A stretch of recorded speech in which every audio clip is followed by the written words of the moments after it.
बिस्मिल्लाहिर्रहमानिर्रहीम। अस्सलाम वालेकुम। क्या हाल है आपका? ठीक ठाक हैं? शुक्र अल्हम्दुलिल्लाह, मैं भी ठीक ठाक हूँ। और आज मैं बनाने लगी हूँ वाइट कौरमा बीफ। तो बिस्मिल्लाहिर्रहमानिर्रहीम। जिसके लिए ये गोश्त मैंने गला रही है, प्याज लहसुन और टमाटर हरी मिर्च इसमें मैंने डाल दी है। और अब घी डाल कर मैं इसमें तकरीबन 10 मिनट तक मैं फ्राई करूँगी। तो फिर इसमें ये सारे मसाले ऐड करूँगी। ये 3 अदद दालचीनी और 2 छोटी इलायची, 1 बड़ी इलायची, ये तो मैं अभी इसमें डाल देती हूँ।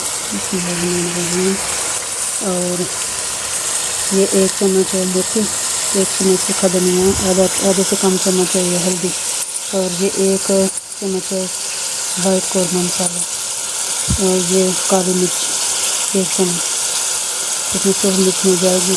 तो साथ ही इसमें मैं ये 1 क्रीम का पैक है, ये इसमें मैं डालूँगी पूरा। तो अब मैं इसको फ्राई कर लूँ। तकरीबन 10 मिनट तक मैं इसको फ्राई करूँगी।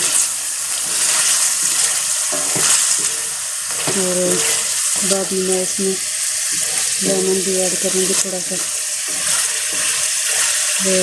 गोश्त में लेमन में बेशक थोड़ा सा इस्तेमाल करना चाहिए, इससे गोश्त गल भी जाता है, साथ है वो हजम भी हो जाता है खाने में।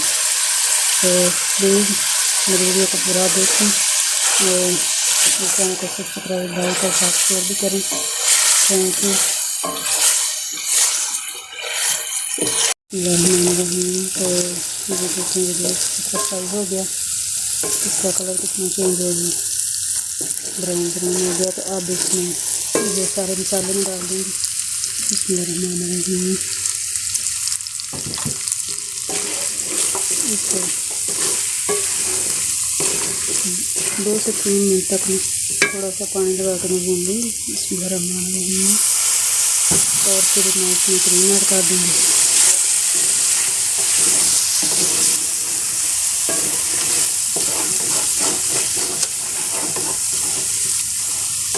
अगर आपको लेमन पसंद है तो आप इसके अंदर डाल सकते हैं, अगर नहीं तो आप काट के साथ रख दें। जिसको पसंद होगा वो ना इसमें डाल लेगा, नहीं तो जैसे आपको मर्जी जिस तरह आपको पसंद हो।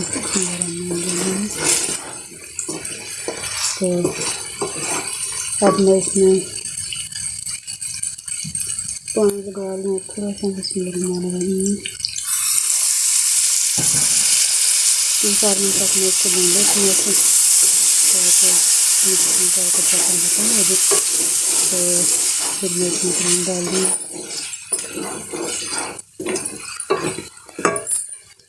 अब मैं इसमें क्रीम डालने लगी हूँ।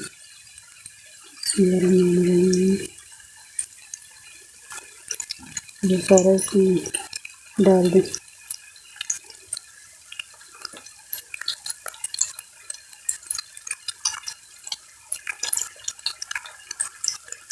इससे बड़ा इसका मज़े का टेस्ट आता है।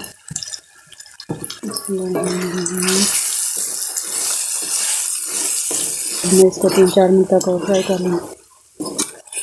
फिर मैं अगर आप इसमें थोड़ा सा शोरबा भी बनाना चाहते हैं तो आप बना सकते हैं, नहीं तो वो आपकी मर्ज़ी है। तो ये देखिए, ये वाइट कौरमा बन के तैयार हो गया। और ये लेमन मैंने साइड पर रख दी है। अगर आप पसंद करें तो ये इसलिए आप निचोड़ के खा सकते हैं, नहीं तो आप रहने में स्किप भी खा सकते हैं। ये देखिए कितना प्यारा इसका कलर आ रहा है, कितना मज़े का। तो आप ज़रूर इस डिश को ट्राई करना। Thank you.